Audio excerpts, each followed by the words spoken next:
Hey there YouTube, Northern Bass Whisperer here. Putting out on the Connecticut River again. Try and get into some of those early fall bass.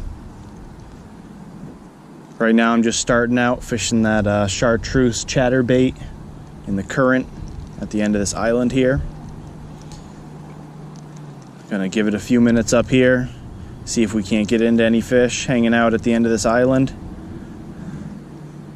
And then if we don't get any bites, we'll just move on down the river.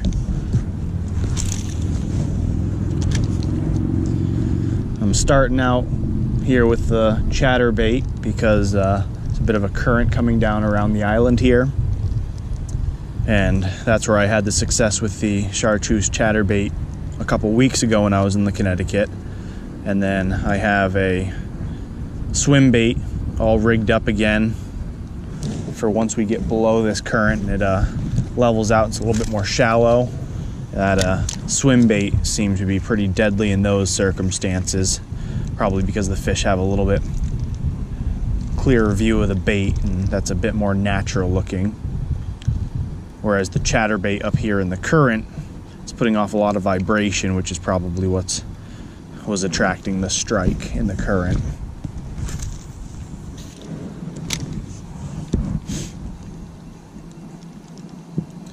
Well, hopefully we'll get into something, but I'll keep you posted. Oh. Woo, beautiful fish.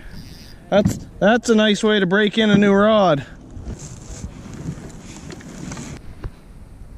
There we go. It's a nice old fish there.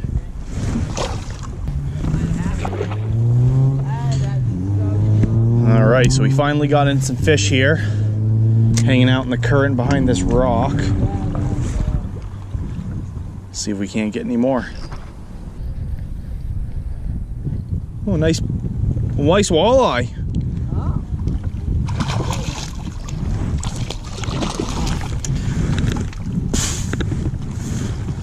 There we go.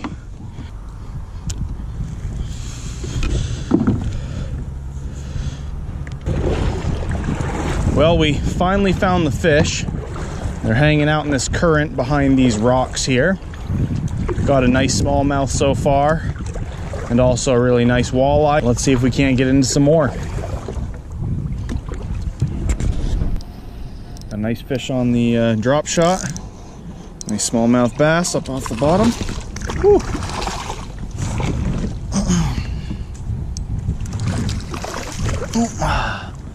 Well, there he goes. Easy catch and release.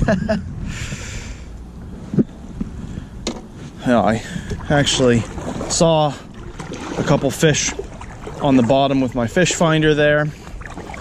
And so I decided to switch over from the swim bait, which I had caught a couple fish on, and switched it up to the drop shot. So I'm just gonna throw that back up there, let it sink to the bottom, and bounce it on back, see if we can't get another.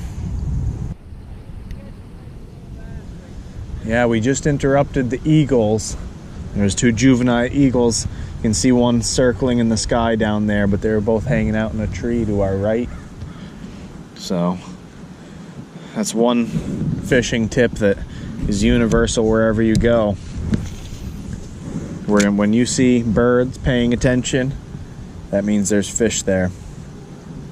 Well, that means it's a good spot for you to stop and take a few casts, and I just had something hit my swim bait in the current. So we'll see if we can get something else. Fish on. There we go.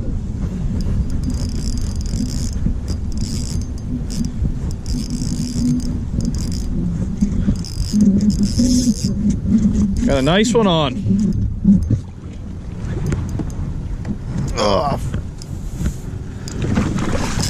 Oh, you bastard.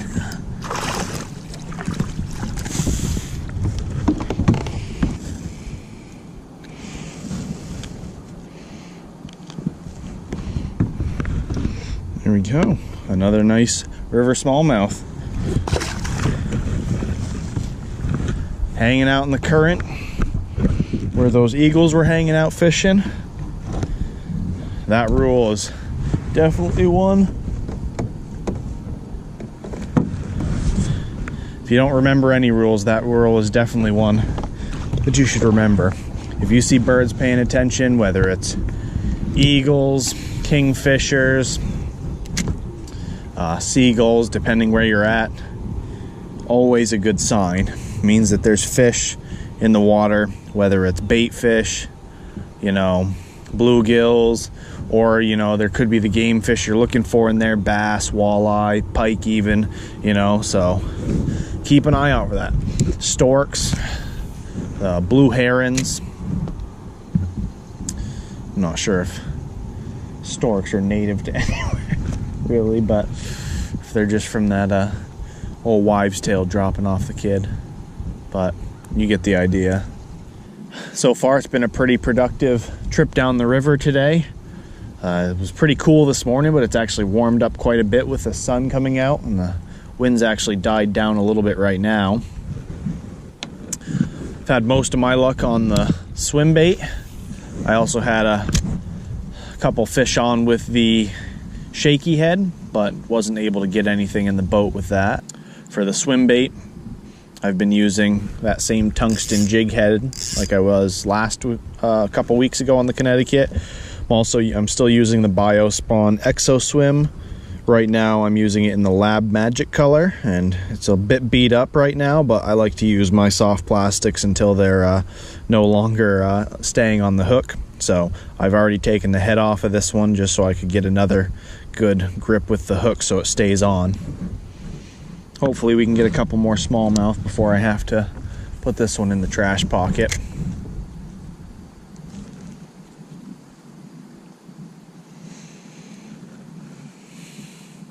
Didn't have as much time today, so this was a considerably shorter trip than the last Connecticut River trip. This was a different section, just above the section I did last time.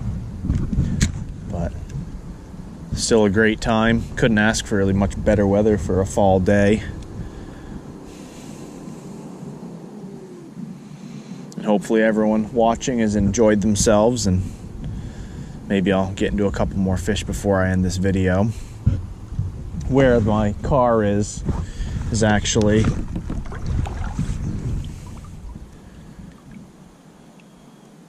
pretty much just around the corner. I'm not sure how well you can see, but there's an orange sign way out in the distance. That's pretty well the marker above Sumner's Falls, which is where my car is sitting right now. So I'm just gonna leisurely float through, let the current do its thing, and see if I can't catch any more fish. This trip was also the inaugural break-in trip for a new rod that I just picked up. I replaced that rod that I lost that nice bass on last time. There was a catch point somewhere on the rod which was losing me fish and nice lures, so I decided it was time to retire that rod, and I replaced it with a nice 6.6 Fenwick Eagle. And I did find it in a break in half, because with my small car I have to do break in half for all of my poles. Never had an issue with it though. I paired it up with an Abu Garcia Silvermax SP30, and so far I've got nothing but great things to say about this combo.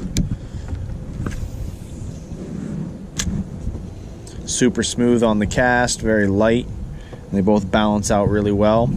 Got them set up with some 8-pound test line, and as you can see, it catches fish.